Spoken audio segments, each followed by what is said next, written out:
Hai guys, kenalin nama saya Agnes dari 11 BIPA 1. Dan pada video kali ini saya akan mereview sebuah film yang berjudul Catch Me If You Can.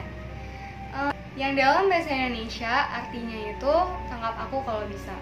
Nah, kira-kira dari judulnya kalian udah bisa tebak belum ini film kayak gimana? Welcome to Miami Mutual Bank. How may I help you? I'd like to cash this check here, and then I'd like to take you out for a steak dinner. Are you a real-life pilot? I sure am, little lady. The jump seat is open. It's been a while since I've done this. Which one's the jump seat again? Dr. Connors to the ER. Dr. Connors to the ER. This is irrefutable evidence that the defendant is lying. Special Agent Hanratty, FBI. Hello, Carl. You're gonna get caught. It's like Vegas. The house always wins. Some nuts flying around the country posing as a pilot. Call him the James Bond of the sky. Hello, Pusher. This is by far the best date I have ever been on. He's a kid. That's why he doesn't have a record. 30 milligrams of codeine every 4 hours. Do you concur? I concur. Dr. Harris, Yes? do you concur? Concur with what, sir? Ma'am, I'm sorry to have to tell you, your son is forging checks. I have a payroll check here I'd like to cash. I'm working part-time at the church now. Just tell me how much yours and I'll pay you back. $1.3 million. I'll be choosing 8 young ladies to be a part of Pan Am's future stewardess program. South America, Australia, Singapore. These are so perfect, the bank doesn't even know the difference. What do you want? To apologize. You didn't call to apologize, did you? You have no one else to call. I'm looking for your son. I would never give up my son. If you were a father, you'd know. Stop chasing me. I can't stop. It's my job. You see these people staring at you? They keep peeking over their shoulders, wondering where you're going tonight. Where you going, Frank? Don't tell me not to fly, I've simply got to. If someone takes a spill, it's me and not you. Don't bring around a cloud of terrain on my parade. Sir, we're gonna let him get away. No, Carl, you let him get away. Nobody had a better rain on my Merry Christmas parade.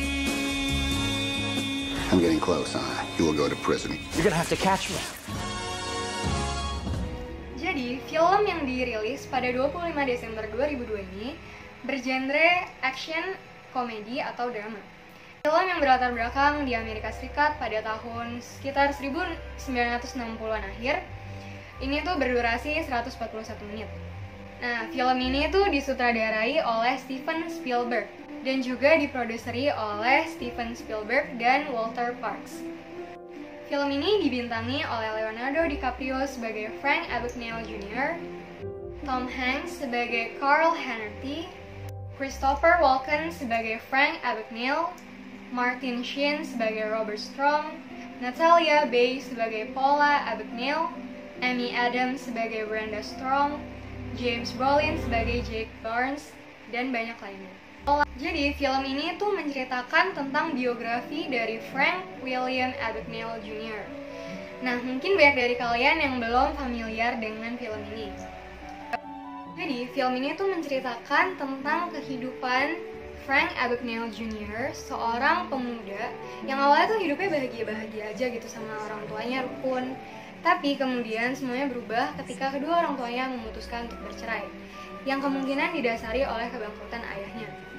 Dan Frank yang mungkin saat itu masih muda, kebingungan harus memilih hidup sama ayahnya atau ibunya, akhirnya dia memutuskan buat kabur aja, hidup sendiri. Dan pastilah ya, karena dia masih muda, masih kecil, dia pasti saat hidup sendiri dia mengalami kesulitan keuangan. Awalnya itu dia mulai coba cairin cek di bank-bank, tapi nggak ada yang mau nerima karena banknya kan beda sama ceknya itu. Nah, kemudian karena mungkin udah putus asa, dia akhirnya tuh mengubah salah satu digit dari umur dia. Jadi dia pura-pura 10 tahun lebih tua. Jadi sekitar 26 tahun gitu dia pura-pura. Nah, habis itu dia juga ubah nama belakangnya jadi Frank Taylor. Dan awalnya tuh dia kayak ceknya kecil, mungkin cuma $20 atau $5 atau $10, pokoknya buat kehidupan sehari-hari. Tapi setelah lama-lama dia udah tahu caranya, dia udah lancar, akhirnya dia tuh melakukan penipuan yang besar-besaran. Pokoknya kayak udah biasa menipu gitu. Sampai dia tuh dikenal juga jadi pilot di penerbangan ternama, terus dia juga jadi dokter anak, terus dia jadi jaksa. Padahal tuh sebenarnya dia nggak belajar apa-apa, jadi sebenarnya dia cuma seorang anak muda dengan bekal nekatnya itu berhasil menghasilkan 2,8 juta dolar. Nah, dalam film ini itu juga digambarkan betapa cerdik dan lihainya si Frank Abagnale ini dalam melakukan penipuannya. Jadi dia tuh jadi pilot atau jadi dokter atau jadi apa tuh dengan modal pede, dengan modal percaya diri, karena dia nggak ada pendidikan yang memadai sama sekali. Ada beberapa adegan yang menggambarkan gimana dia tuh lihai banget dalam keluar dari posisi terjepit. Contoh satunya saat dia jadi pilot, dia tuh ke bandara, terus dia ditanya sama orang bandaranya, apakah kamu seorang deadhead? Jadi deadhead itu adalah seorang penumpang gratisan, alias dia bisa naik pesawat tuh gratis, tapi duduknya tuh di jump seat. Nah, Frank ini kan nggak tahu apa itu deadhead, apa itu jump seat, dia nggak pernah dengar. Karena dia dengan bercandanya dia nanya gitu, jump seat apa ya? Nah, mungkin orang bandara ini ngira nih si Frank ini bercanda. Akhirnya ya dia bisa berhasil naik pesawat itu dengan gratis. Dan juga saat dia ingin menikahi suster di tempat dia bekerja, yang bernama Brenda Strong, kan disuruh ketemu sama orang tuanya. Nah, saat ayah Brenda nih nanya ke Frank, dia kayak curiga gitu, ngapain orang kayak Frank, dokter iya, pilot iya, jaksa iya, kaya juga iya, ngapain mau nikahin anaknya? Jadi dia takut Frank ini tuh bermaksud jahat ke anaknya. Frank tuh gak jawab apa-apa, dia cuma bilang gini, aku bukan siapa-siapa, aku cuman pemuda biasa yang mencintai anak.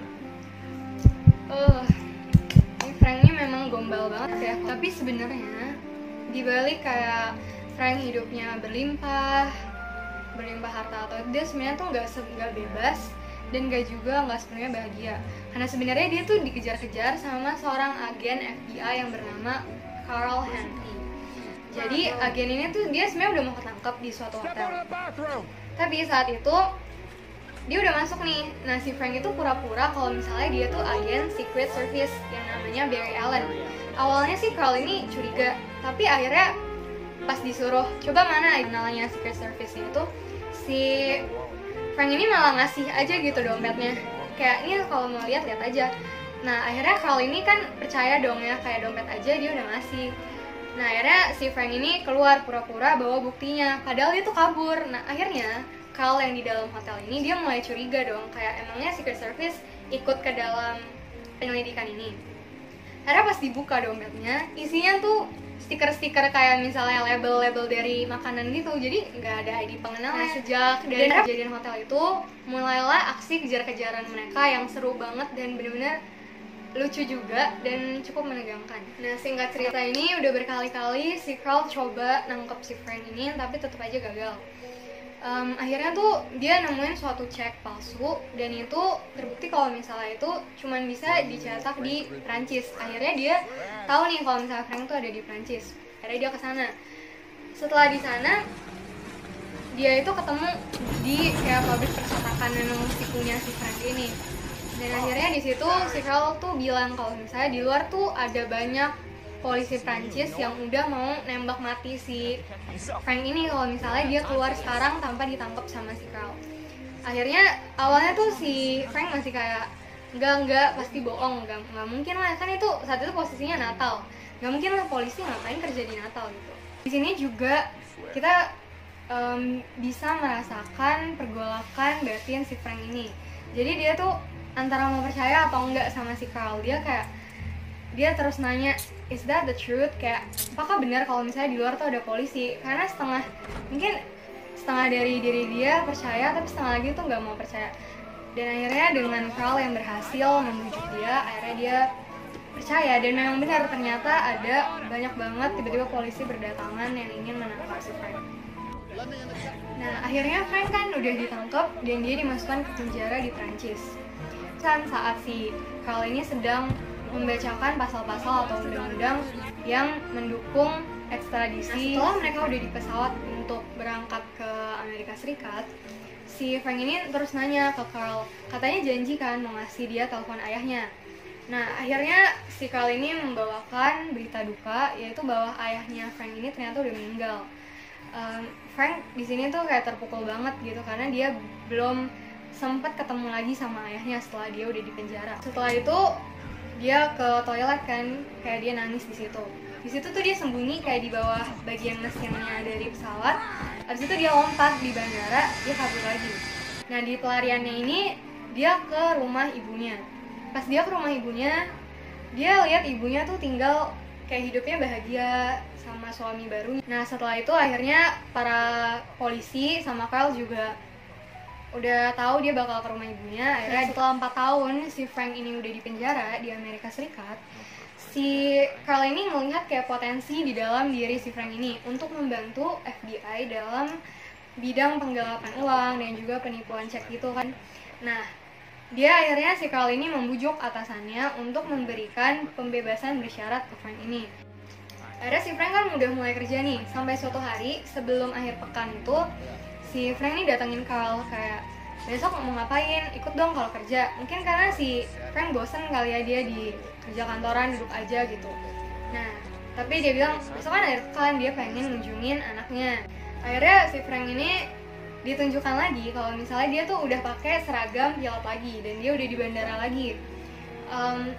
Tapi tiba-tiba di belakangnya muncul si Carl ini. Si Frank bingung dong, kan bukannya harusnya dia ngunjungin anaknya. Di sini Carl bilang, kali ini aku bakal biarin kamu karena aku percaya kalau misalnya hari Senin kamu bakal balik lagi. Terus si Frank nanya, kenapa kamu yakin, kenapa kamu percaya kalau Senin aku bakal balik kerja lagi? Akhirnya si Carl bilang, coba kamu lihat ke belakang, ditunjukin lorong yang kosong gitu. Emang ada yang ngejar kamu lagi? Nggak ada lagi yang ngejar kamu. Jadi di sini tuh lumayan mengena banget. Jadi si Frank ini selama itu sebenarnya dia bukan lari dari siapa-siapa, dia tuh cuma lari dari dirinya sendiri karena mungkin dia nggak terima gitu sama keadaannya. Dan setelah itu ditunjukkan pada hari Senin, si Carl ini lagi lihat jam. Dia kan pasti deg-degan dong ya, gimana kalau misalnya Frank ini nggak balik, artinya dia harus ngejar-ngejar si Frank lagi dong. Dan dia juga mungkin bakal dimarahin sama atasannya, dikasih kepercayaan, kenapa dibiarin lepas aja. Akhirnya dia kayak ngeliatin jam terus, si Franknya ini nggak datang-datang. Lanjutin rapatnya biasa aja.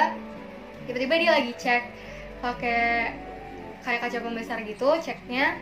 Habis itu dia kayak ngomong-ngomong, oh ini ceknya kayak gini-gini. Tiba-tiba si Franknya ini datang.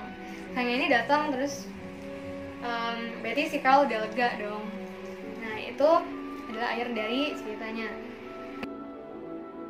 Film yang disutradarai oleh Steven Spielberg, seorang sutradara top yang karya-karya tuh udah terkenal kayak misalnya Indiana Jones, Jurassic Park gitu.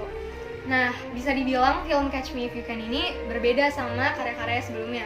Karena kalau karya-karya sebelumnya kan menggunakan banyak efek dan juga lebih fokus ke petualangan. Dan jangan salah, walaupun film ini tuh nggak pakai banyak efek atau aksi, tapi film ini tuh nggak kalah menarik dan nggak kalah seru daripada film-film dia lainnya.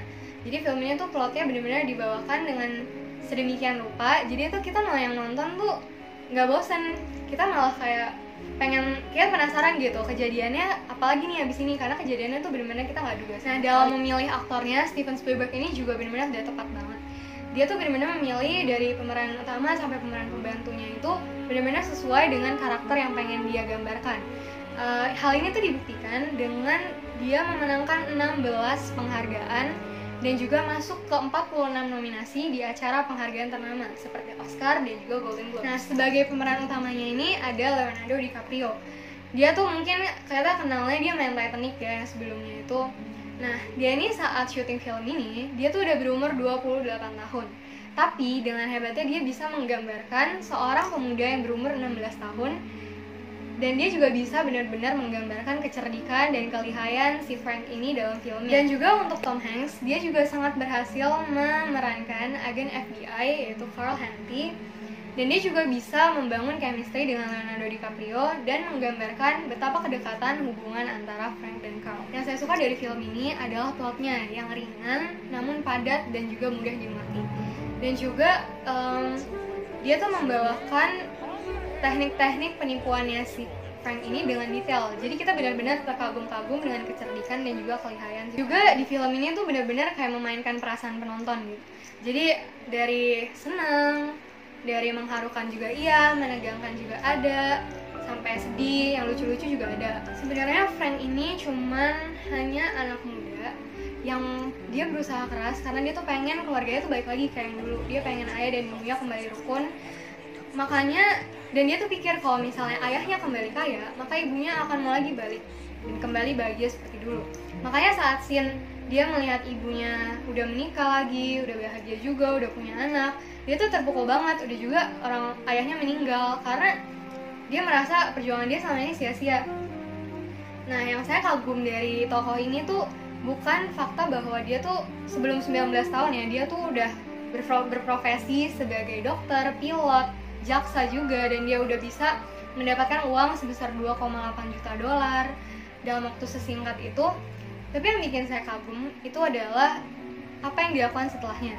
Jadi setelah dia ditangkap, dia gunain kemampuan dan kecerdikannya itu untuk membantu menolong FBI untuk membongkar kasus-kasus penipuan cek atau penggelapan uang lancaran, bahwa sebenarnya pilihan untuk berbuat baik atau berbuat jahat itu semua ada di tangan kita.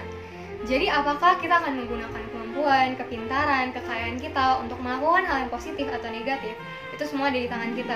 Untuk kekurangan film ini sendiri, mungkin saya akan mengkritik posternya, karena menurut saya posternya itu kurang menarik. Jadi saat orang melihat tuh nggak langsung pengen nonton gitu, karena mungkin kurang heboh dan kurang menarik. Jadi secara keseluruhan, film ini tuh adalah film yang bagus banget, dan juga very recommended. Saya sendiri udah nonton film ini beberapa kali dan tetap aja tuh nggak bosenin, tetap aja menarik plotnya, tetap aja tuh seru nontonnya. Jadi saya rate film ini 8,8 dari 10. Dan bagi kalian yang, terutama bagi kalian yang suka sama film kayak action, komedi gitu, film ini cocok banget buat kalian. Sekian dari review film saya. Mohon maaf jika ada kekurangan atau kesalahan kata.